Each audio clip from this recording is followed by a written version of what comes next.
everybody. Hi, Yay! Charlie. Hey, everybody go get a beer. Nice beer. Okay. Go to the bar. Don't mind if I do. Do whatever you gotta do. That's how it works. You can do what you do. Yeah. We all hang out. You know, we like, I really, there's something about this place that I remember when the day when we walked down into this basement, and I don't think John had signed the lease yet. It was just all these bright white painted walls everywhere. And there was just, I don't know if it was our mind that saw them or if they actually existed, but we just imagined all these giant blood stains on the floor where they did the animalistic sacrifices. And like either that they were real or they were imagined. It was just something like that in our mind, and we just saw these blood stains on the floor. We're like, you know, there's blood on the floor. We can deal with this place. Yeah. This is cool. Went upstairs, and all the walls were white. Hell yeah. Now all the walls are wood. Yeah. Hell yeah. Thanks everybody for coming. Thank you, Charlie. I'm gonna do a few poems in a row, and then we're gonna give up. Hey, Thank hell you. yeah, Charlie. And we're all just gonna, let's all just get blinding, stinkingly drunk. I mean, after this. I'm thinking that would be so much fun.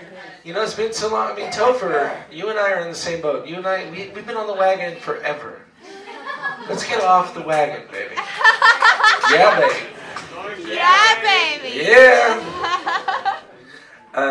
Okay. I do want to try and do some that I don't know from memory, just because I never really get a chance to read them. Hell yeah. And it's kind of neat Hell yeah. to do what we can do.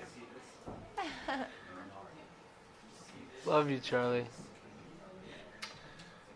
Yes. It's not that the rocks aren't pretty, he told me. The gorgeous are gorgeous. But what it is the space. The space between you and the rocks. When you live in a small room, there are no small elephants. They take up all the space, even if they're well behaved. I remember thinking, because I used to do that if I could get this guy out, he would leave us be.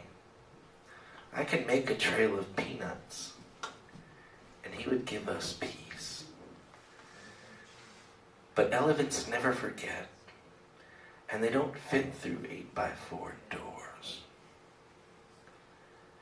And we don't talk about the elephant, because we practice Elysian. I look at the sky, delete. I look at the sun, delete. I can replace the human race with a dog. I can replace the human race with a ficus. I can trade mankind for a rug doctor and steam clean humanity away. Let's see my room today. Everything folded and put away. Nobody believes it. Nobody's allowed to see it, because everybody, delete. Dinner table, 1 seat. I'm making a roast in the oven I've marinated for hours. And slice carnivorous goodies from what was once a cow, and drop the droppings onto the mashed potatoes and asparagus spears, and placidly, carefully consume them in the kitchen, and nothing needs to happen. No one needs to know. I'm feasting alone. I'm supposed to need you. I'm supposed to need people. But I have a dog, and I have a ficus. And Safeway will rent me a rug doctor. And I can steam clean away need. People are people. And people are needy. Why be like them? Maybe we can be better. But you're not included in this we. This we is now just me, and obviously I need nothing, which is why I write this for everybody. I lie, I cheat, I'm losing my pants in the seat. I'm the worst thing you've ever met, and I'm so sad you discovered that. When I was young, I was told by my dad, who knew something about jazz, that Count Basie didn't play the notes, he played the space between them. And everything is in the spaces, and we leave them blank for a reason. We live on illusion because that's what means something. What isn't said is more important than what is always. Because we talk a lot. I talk all the time. And sometimes I rhyme. But do I ever say anything? I remember everything because I'm part elephant. Except how to do the right thing. Or do what I want to do. I'm on cruise control up the 101 from Santa Barbara back to the city. And the road curves hella worse than the 5. Which you don't have to be alive to drive. I'm in the corner of a bar with a shot of Fernet before me and a beer beside it, and a belief that through the intercession of these two devices, I can contrive a therapy to help me because I can't remember how to forget, but I want to. This is the step that you make. Passing through. This is how you walk. When where you're going matters less than moving along. This is how you step. He doesn't say this to me or anyone. He deliberately scrapes his feet down the macadam. Scrunch. Hunched over the windows, I watch him pass into quiet evenings and blue night lights. The mirror cracked. Be your own person, he said. Make your own future, he said. Go build a skyscraper, he said, scraping resin from a spoon to burn again. What does he know? The mirror cracked. A crack smoker hits his pipe and stamps his leg like he's a one-legged Nazi or a one-legged goose, saying in the language of a counting horse, "This really works.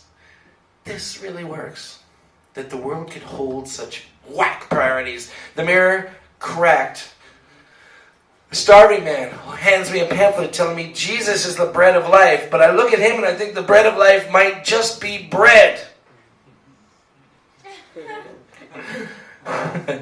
Sorry, I can't even go on after that one. I'm going to do something else. Hi. Thanks for coming.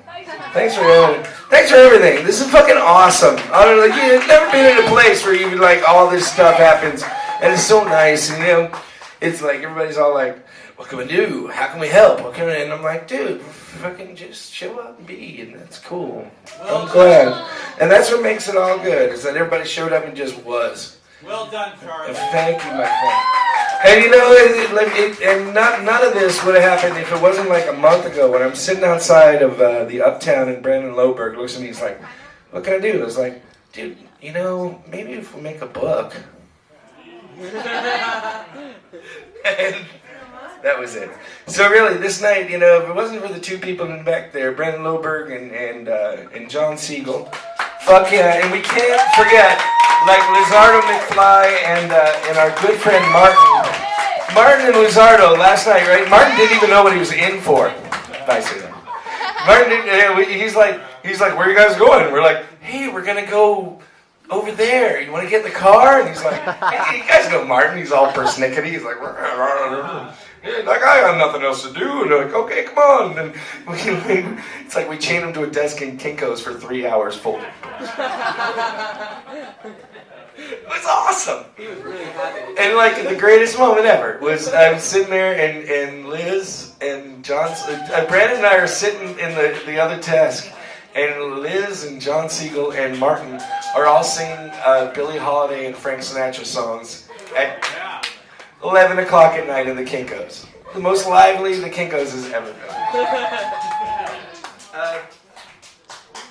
All right, just one poem, and then let's just not perform anymore. Let's just hang out.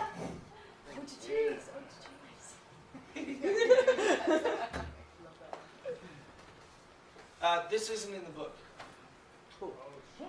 What? Yeah. All right. Sorry. Yes. Next book. Next one. Next book. Do it. Yes, try. The world is full of landlocked places. Places where the ocean can't get to. The ocean with its power and its waves and its dominance. Dominance across the wide face of this world. Hundreds of thousands of miles of pure power. Splitting the world from itself. With its grandeur and its arrogance. Landlocked places don't see that ocean that tells them we ain't so bad. And the world is full of landlocked places. And landlocked places are hell. I've been to Switzerland. And Switzerland is landlocked. Switzerland is hell. I've never been to Bolivia. But Bolivia is a landlocked place. So Bolivia must be hell. First tweakers came from Bolivia. And they chewed leaves. And they stayed up all night. And their tents were really clean. But they didn't care. Because they knew they lived in a landlocked place. And it's the same with all landlocked places. It was hell.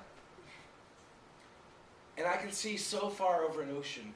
My heart can be its own seagull, sailing on the wings of the ocean's power, sailing off to different shores where they make funny-looking buildings and really good Chinese food. But my heart turns into a snail or a three-toed sloth when it tries to see into a heart in a landlocked place, because landlocked places are hell. Kansas was never the answer to anything. Not even for Dorothy. It's black and it's white, and there's no cowardly lion to protect you. Switzerland is not my kind of an answer, written across the sky by a smoky plane. For one thing, it's almost impossible to spell. And spell is what I'm under. And this feeling hasn't happened to me for a very long time, because poetry is an affliction, and if it isn't, then you shouldn't do it. And the afflicted gather in every corner of the world. And they know each other. They know each other. We know each other. We know each other. And we need each other. And I'm just a rambling fool who knows where the land ends and the ocean begins. And it sure as hell don't in Kansas, because landlocked places are hell. And I can see the sky clear as I pull my Geo Metro away from the coast and over the mountains and through the deserts and over more mountains to where the flat land meets the overarching sky and the wind blows and it sometimes drops houses on witches and it sometimes holds mysteries that a couple of meaningless hours within a few worthless days did far too little to illuminate, because Kansas isn't the answer, neither is anywhere. It's a different interrogative. And San Francisco can slowly sink below the horizon. I will only watch as the wave play on the sand, and my dog chases birds. Thanks, everybody.